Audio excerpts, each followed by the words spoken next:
Nós voltamos à entrevista do Café na Política e TV Cidade Livre de Brasília, canal 12 da NET, com o escritor José Almeida Júnior, autor deste livro aqui, Última Hora, um romance que foi vencedor do Prêmio Sesc de Literatura de 2017 e editado pela Record.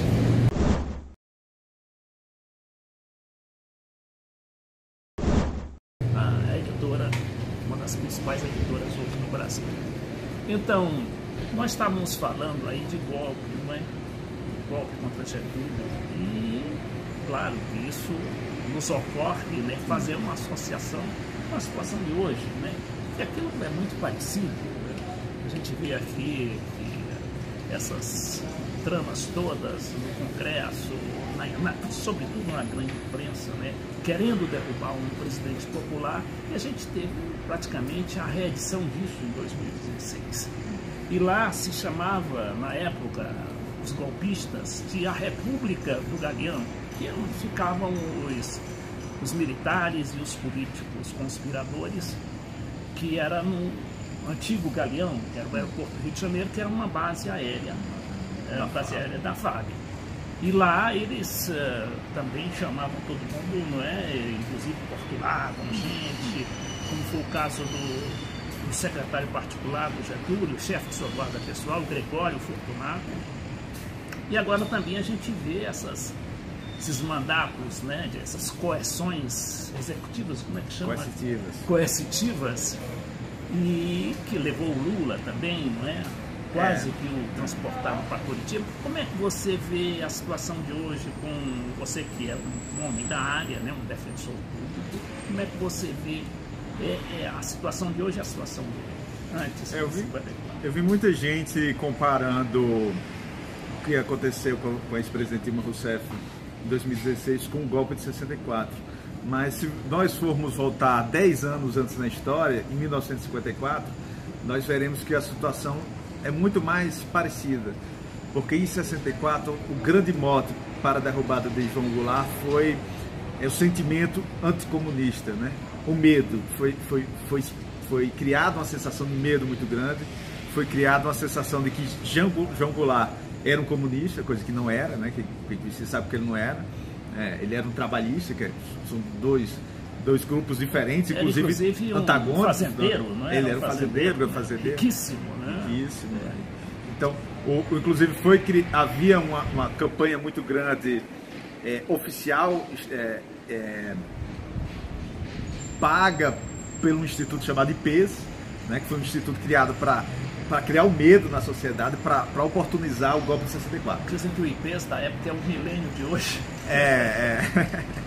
Então, mas se nós formos voltar para 1954, nós veremos que o principal argumento para a derrubada de Getúlio Vargas foi o discurso anticorrupção, que foi o que aconteceu em 2016. Getúlio Vargas, depois de 5 de agosto, antes de 5 de agosto, que foi o atentado da Rua Toneleiro, ele sofre um processo de impeachment, mas ele consegue ganhar facilmente. Mas a imprensa e os deputados oposicionistas, especialmente a chamada banda de música da UDN, não se conformou. Então eles esperavam um fato novo para derrubar Getúlio Vargas. Acontece no dia 5 de agosto de 1954 o atentado da Rua Toneleiro, né? Carlos Lacerda, junto com o Major Vaz, vinha de uma campanha, ele já estava em campanha aberta para ser deputado, pelo estado da Guanabara. Ele, quando chega na porta de casa, um sujeito com chapéu de abas se aproxima, dá um tiro, pega no Major Vaz, o Carlos Lacerda revida, enfim, há uma troca de tiro. Esse pistoleiro foge, o Major Vaz morre, Carlos Lacerda sofre um tiro no pé. Isso aí foi... Sofreu um tiro, diz que sofreu um tiro, mas não está comprovado que o tiro realmente existiu.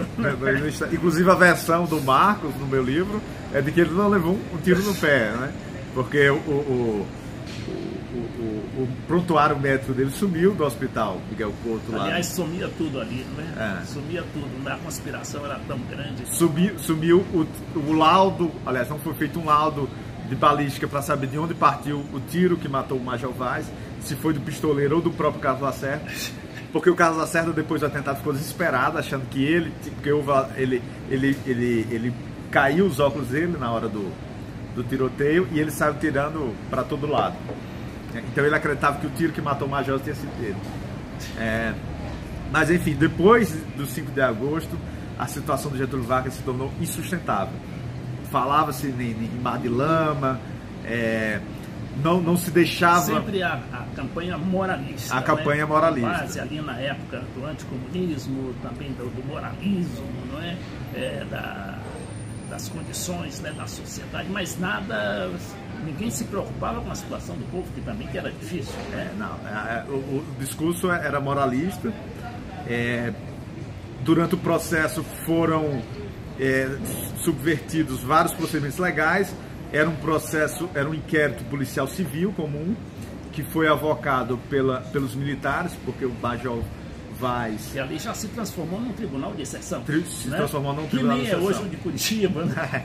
Porque o tribunal, o inquérito vai para lá e pessoas são deputados que foram privilegiados, enfim, são levados para lá, pessoas são torturadas, levadas nos aviões da FAB com aberta a porta, ameaçando jogar, enfim. E aí isso se chamou jogar no mar. Se chamou de República do Galeão, né? Aí não é à toa que hoje começou a se chamar República de Curitiba. Então existe uma clara alusão entre a República do Galeão e a República de Curitiba. Ô Almeida, aqui no seu livro, Última Hora, você que é romanceado, inclusive é uma história muito gostosa de se ler, porque ele não se prende ao didatismo, né, mas conduz o leitor numa trama muito bem feita para o final, né, o desenlace dessa história, que é o suicídio do Getúlio Vargas. Mas aí tem certas coisas aqui também que são muito interessantes, que é, por exemplo, a criação da CPI, né, da CPI da Última Hora, cujo resultado, né, vai implicar realmente, quer dizer, chamar a atenção popular, a atenção da opinião pública para diminuir a autoridade presidencial do Getúlio Vargas. Sim. Quando Samuel Weiner começa a sofrer a pressão da grande imprensa, ele tem a ideia de criar uma CPI para investigar todos os financiamentos do Banco do Brasil, bancos públicos para a imprensa, porque não era só ele que recebia, todos que o criticavam por isso também recebiam. Pois você fala aqui que que os diários associados, por exemplo, deviam 145 milhões numa conta só, e a conta do Samuel Weiner é muito menor. Mas eles não examinavam essas contas, né? Só examinavam a situação do Samuel Weiner, quer dizer, da Última Hora. Inclusive, aí o Samuel Weiner tem a ideia, leva essa proposta, enfim, começa a se criar um burburinho na Câmara dos Deputados em torno de uma CPI para investigar isso. Acontece que a CPI é criada para investigar e exclusivamente a Última Hora. Mas a proposta do Weiner era para investigar todo mundo, né? Mas só que isso não foi formalizado. Mas quando começou-se a conversar sobre essa proposta da CPI nos bastidores, os deputados da UDN viram a oportunidade de criar essa CPI para investigar exclusivamente a Última Hora. Depois que é criada essa CPI, a bancada do governo de Getúlio Vargas se reúne e também cria uma CPI paralela, mas acontece que é para investigar toda a imprensa. Acontece que nenhum deputado quis investigar as outras... Com medo de represália. Isso é normal, né? No parlamento, o parlamentar ele é muito exposto, não é? É muito exposto. Ele não tem, por exemplo, mecanismos nem aparato para enfrentar uma grande imprensa, uma mídia, né? Que é muito poderosa. Então, e aí, mas o que acontece também aqui, mostra muito bem no seu livro, é que o golpismo continua, não é? Quer dizer, o golpismo talvez tenha vindo antes também de 54 e continua indefinidamente, não é? Você, como um jovem escritor, um jovem profissional, como é que vê aí o futuro do Brasil, o futuro das nossas instituições? Eu estou um pouco descrente, assim, eu não vejo muita perspectiva de melhora a curto prazo, porque eu vejo que o sentimento da sociedade de mudança não é uma mudança que venha para melhorar a vida do trabalhador. Enfim, eu vejo um discurso conservador, reacionário muito forte nascendo, principalmente na periferia, enfim, em cidades em que a violência está muito grande. Eu acho que eu não estou com um bom pressentimento do que vem por aí. Infelizmente, eu queria dar uma resposta melhor, de esperança, enfim. Mas eu tomara que eu esteja errado, né? Porque a política é dinâmica, né? Você vê que a política é dinâmica. Na própria situação do Getúlio, você vê que o Getúlio se sacrificou e acabou desbaratando o golpe contra ele, não é? Porque permitiu uma ascensão do vice-presidente, ainda que o vice-presidente tinha conspirado contra ele, mas era um civil... Outra semelhança com o que aconteceu em 2016. Né? Pois é, que era o vice-presidente da República. Conspirando claramente para derrubar Getúlio Vargas. Pois é, mas mesmo assim era uma situação legal, institucional, sim. A ponto de ter assegurado também, com muita pressão, só debaixo de muita vara, né, a eleição do Juscelino Kubitschek, que não era propriamente um nacionalista, mas era um homem, né, de paz, né, era um grande desenvolvimentista.